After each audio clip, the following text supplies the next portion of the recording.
बिस्मिल्लाहिर्रहमानिर्रहीम। The topic of today's discussion is heart sounds. 4 तरह की हार्ट साउंड्स होती हैं। 2 हार्ट साउंड्स हमारी नॉर्मल कंडीशंस के अंदर होती हैं और 2 हार्ट साउंड्स हमारी एबनॉर्मल कंडीशंस में होती हैं। जो फर्स्ट हार्ट साउंड होती है वो हमेशा माइट्रल या ट्राइकस्पिड वाल्व के क्लोजर की वजह से प्रोड्यूस होती है। जब नॉर्मल वाल्व्स होते हैं ना, जब वो खुलते हैं, हेल्दी वाल्व्स खुलने की वजह से या ओपन होने की वजह से कोई भी हार्ट साउंड प्रोड्यूस नहीं होती है। आइदर के वो सेमिल्यूनर वाल्व्स हैं या फिर आपकी एवी वाल्व्स हैं। एवी वाल्व्स को हम माइट्रल और ट्राइकस्पिड वाल्व कहते हैं और सेमिल्यूनर वाल्व्स को हम पल्मनरी और एओर्टिक वाल्व कहते हैं। अब जब भी वाल्व्स क्लोज होते हैं, हेल्दी वाल्व्स क्लोज होने से एक साउंड प्रोड्यूस होती है क्लैप की तरह की, उसे हम कहते हैं कि हार्ट साउंड हमारी प्रोड्यूस हो रही है, जिसको हम ऑस्कल्टेट करते हैं और इससे हमें हार्ट की कंडीशंस के बारे में पता चलता है।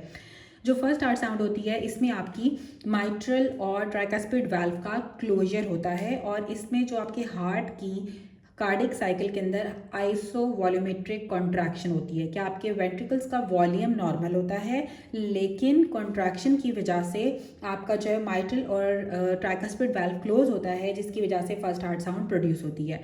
जो फर्स्ट हार्ट साउंड होती है ये थोड़ी, इसकी ड्यूरेशन ज़्यादा होती है, लंबी होती है, इसकी फ्रीक्वेंसी कम होती है और इसकी इंटेंसिटी भी कम होती है। फर्स्ट हार्ट साउंड की फ्रीक्वेंसी भी कम होती है सेकेंड हार्ट साउंड से, फर्स्ट हार्ट साउंड की सेकेंड हार्ट साउंड से इंटेंसिटी भी कम होती है, लेकिन ड्यूरेशन या ये लॉन्गर होती है जो फर्स्ट हार्ट साउंड है और माइट्रल और ट्राइकस्पिड वाल्व के क्लोजर से प्रोड्यूस होती है। आइसोवॉल्यूमेट्रिक कॉन्ट्रैक्शन होती है कार्डिक साइकिल के अंदर।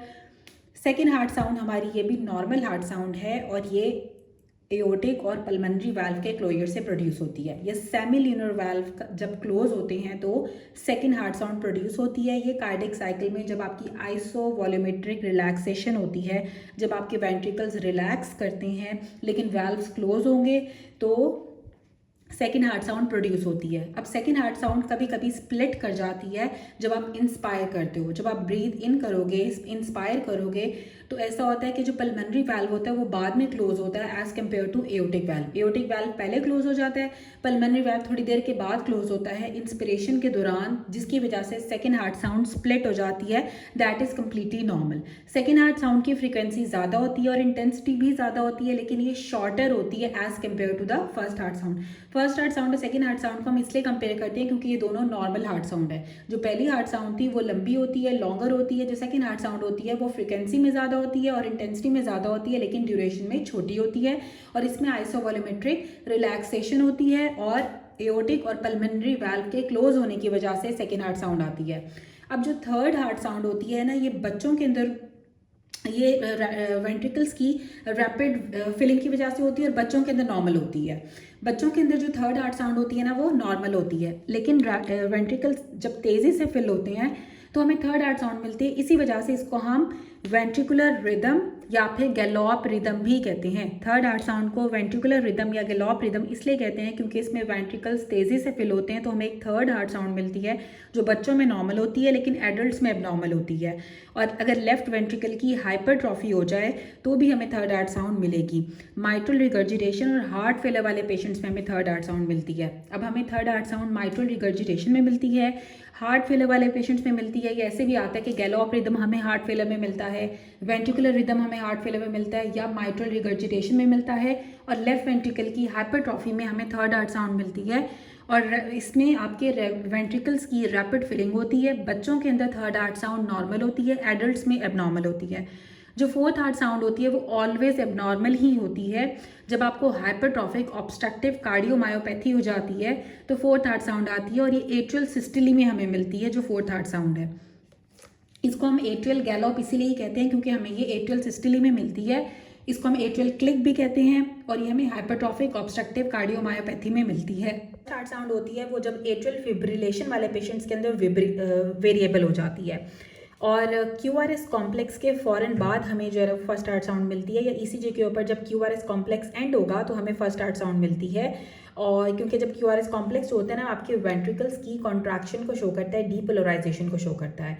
और हमने पढ़ा था कि जो फर्स्ट हार्ट साउंड होती है वो हमें आइसोवॉल्यूमेट्रिक कॉन्ट्रैक्शन में मिलती है कि जब वेंट्रिकल्स की कॉन्ट्रैक्शन हो रही होती है या वेंट्रिकुलर जो है वो डीपोलराइज हो रहे होते हैं। तो जो QRS कॉम्प्लेक्स होता है वो वेंट्रिकुलर डीपोलराइजेशन को शो करता है। तो जब आपका QRS कॉम्प्लेक्स एंड होगा, ख़त्म होगा, फ़ौरन से आपको तब जो है फर्स्ट हार्ट साउंड मिलती है। सी वेव आपको जेवीपी पे नज़र आती है, जो आपकी जगुलर वीनस पल्स होती है, या फिर जो आपकी एट्रियल प्रेशर के लिए जो वीनस प्रेशर कर्व होती है उसमें हमें सी वेव नज़र आती है फर्स्ट हार्ट साउंड में। फर्स्ट हार्ट साउंड आपकी ऊंची हो जाती है जब आपका पीआर इंटरवल कम हो जाएगा। पीआर इंटरवल कम होने की वजह से फर्स्ट हार्ट साउंड आपकी लाउड हो जाती है, क्यूआरएस कम्प्लेक्स के फ़ौरन बाद आती है। First heart sound atrial fibrillation वाले पेशेंट्स के अंदर वेरिएबल हो जाती है और हमें सी वेव नज़र आती है जेवीपी के ऊपर फर्स्ट हार्ट साउंड में। फर्स्ट हार्ट साउंड में सी वेव नज़र आती है। पीआर इंटरवल अगर लो होगा तो फर्स्ट हार्ट साउंड आपकी लाउड होती है, क्यूआरएस कॉम्प्लेक्स के बाद नज़र आती है ईसीजी के ऊपर, और ए फिब के अंदर वेरिएबल होती है। अब जो सेकंड हार्ट साउंड होती है इसकी स्प्लिटिंग हो जाती है जब आपका पल्मोनरी वाल्व का या तो डिलेड क्लोजर होगा इंस्पिरेशन के दौरान, या अगर ये वाला सिनेरियो में ऑप्शन ना दिया हो तो फिर आपने कहना है कि एओर्टिक वाल्व जल्दी क्लोज हो गया है, जिसकी वजह से सेकंड हार्ट साउंड स्प्लिट हो जाती है। जो थर्ड हार्ट साउंड होती है वो एडल्ट्स में हमेशा नॉर्मल होती है, बच्चों में नॉर्मल होती है, और हाइपर वॉलीमिया की कॉज की वजह से, ये हमने पढ़ा था लेफ्ट वेंट्रिकल की अगर हाइपरट्रॉफी हो जाए माइट्रल रिगर्जिटेशन में, हार्ट फेलियर वाले पेशेंट्स में हाइपर वॉलीमिया हो जाता है, जिसकी वजह से हमें S3 साउंड मिलती है, जिसको हम गैलोप रिदम या फिर वेंट्रिकुलर रिदम भी कहते हैं। इसमें ब्लड जो होता है वो तेज़ी से वेंट्रिकल्स के अंदर जाता है, रैपिड वेंट्रिकल्स की फिलिंग होती है थर्ड हार्ट साउंड में, जिसकी वजह से हमें थर्ड हार्ट साउंड मिलती है। हाइपरवोलीमिया की वजह से, माइट्रल रिगर्जिटेशन वाले पेशेंट्स के अंदर, हार्ट फेलियर वाले पेशेंट्स के अंदर, लेफ्ट वेंट्रिकुलर हाइपरट्रॉफी वाले पेशेंट्स के अंदर हमें गैलोप रिदम या फिर वेंट्रिकुलर रिदम या थर्ड हार्ट साउंड हमें मिलती है। और जो फोर्थ हार्ट साउंड होती है वो हमें एट्रियल सिस्टली में मिलती है। एट्रियल सिस्टली का मतलब होता है कि एट्रियल सिस्टली में मिलती है, इसको हम एट्रियल क्लिक भी कहते हैं। और हाइपरट्रॉफिक ऑब्स्ट्रक्टिव कार्डियोमायोपैथी के अंदर भी हमें फोर्थ हार्ट साउंड मिलती है। फोर्थ हार्ट साउंड हमेशा एबनॉर्मल होती है।